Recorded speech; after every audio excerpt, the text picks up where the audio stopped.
Hi, it's Kayye. We're here at InfoComm 2018. It is literally the first day of the show. The show's about to open. I'm here with George Stromeyer, the VP of the Enterprise Division of Barco, and we're standing in front of a giant Unicy wall. First time I've seen a big Unicy wall in person. George, congratulations. Thank you very much. We launched the product, as you know, last November, and we've had rave reviews around the world, I will say, and won awards and prizes. But more importantly, we currently have about 30 fully installed installations around the world, and about another 40 that are in transit or in construction, and it's the end users that are creating the real excitement. Well, you hit the sweet spot, 55 inches, the seamless design, the ease of installation, you hit the sweet spot, so I think that's what made it successful. How has the industry been so far this year? Like, how do you feel, what do you feel? Are you bullish on the industry? How do you feel about the industry at this point in time, halfway through the year? Because, you know, 2018, looking forward last year, everyone was a little nervous because there were so many world changes going on. Yeah. We feel at Barco really good about the industry, and it's fundamentally because we see increasingly that as companies try to address collaboration and productivity needs, visualization is playing a much more, is recognized as a multiplying lever if you get it right. And Unicy, in its kind of case, is a perfect example of that. We've discovered more use cases for Unicy than we ever planned in the product development. And that's an example where people are saying, with this kind of visualization and good collaboration tools to go with it, I know I'm going to address the productivity or collaboration or communication challenge that I've got.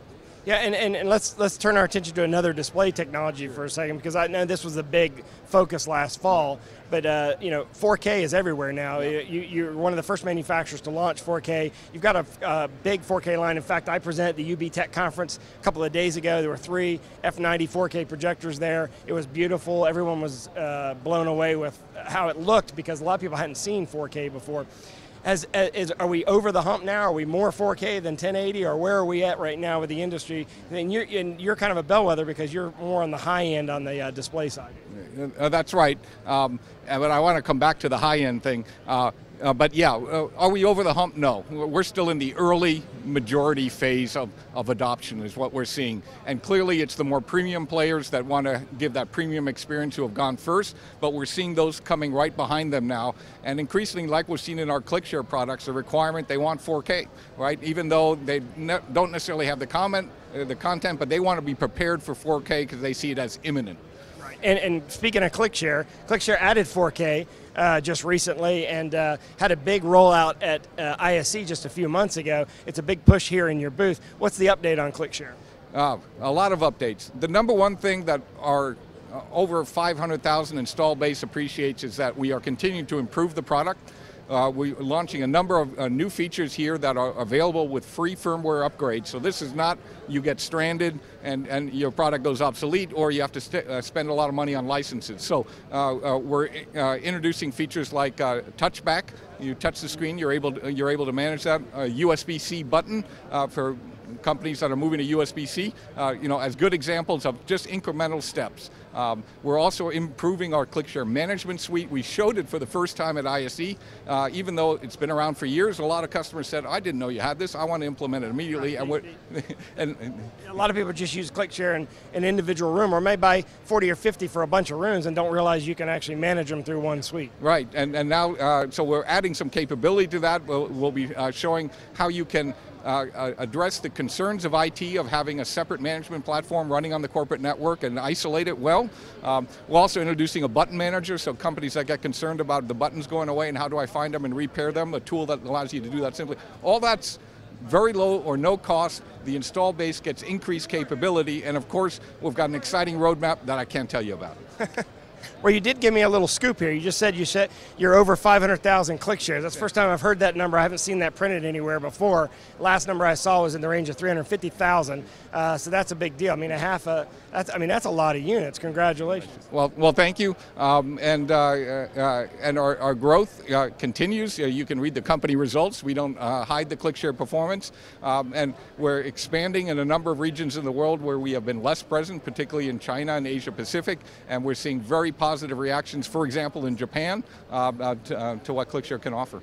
So let's turn our attention to control. I mean, one of the big sort of like new markets that Barco entered, and certainly an emerging market for the industry, is cloud-based control and software-based control rather than hardware-based control. And Overture was your launch into that after purchasing Medialon and rolling that into the company. Where will we see that in the latter half of 2018? I've written a lot about it. I know other people have wondered about it. Where will we see that by the end of this year?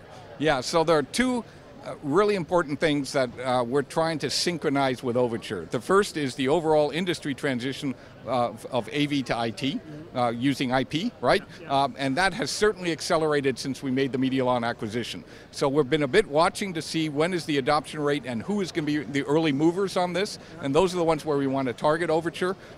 And we see the traditional incumbents recognizing that trend as well and getting on the bandwagon. So we think we were right initially, but we know we're playing in a big field, and now we have to find out selectively exactly where we're going to play successfully. So you feel like the stall in that the product didn't take off like ClickShare. I mean, it's a great product, but it didn't take off like ClickShare did, is due to the fact that you're sort of early to the market with the technology, and it's IP-centric, so you've got to focus on a different set of users rather than the traditional Barco users. Exactly, and what we've discovered, Gary, and there's no surprise, a reflection of how the AV industry works, when we go directly to end users, we're able to excite them about it. We have to bring it back to our channel partners and say, by the way, the end users actually want this. We know you're comfortable with what's been traditional, and then we get the channel partners excited to say, okay, I'm willing to go learn and invest with you in something new. Yeah, that makes sense. Of course, you can see all of Barco products at Barco.com. We're writing it up. We're shooting videos. We're going to go around and shoot individual product videos at every single station in here. So we'll shoot at least a dozen videos. You can find those at ravepubs.com/InfoComm2018. Just put in Barco in the video search window. But we're also going to do something cool. We're going to do a video booth tour. We're actually going to walk through the booths for those people that couldn't come here to the show and see everything. So if we missed anything, we'll pick it up there. And congratulations on everything. If you haven't had a chance to see Unicy, you haven't had a chance to see Overture, or even seen the new ClickShare, make sure you watch those videos. And George, thank you very much for doing this. And can I give one last comment? This Unicy wall I learned last night at the bar late from the team that installed it.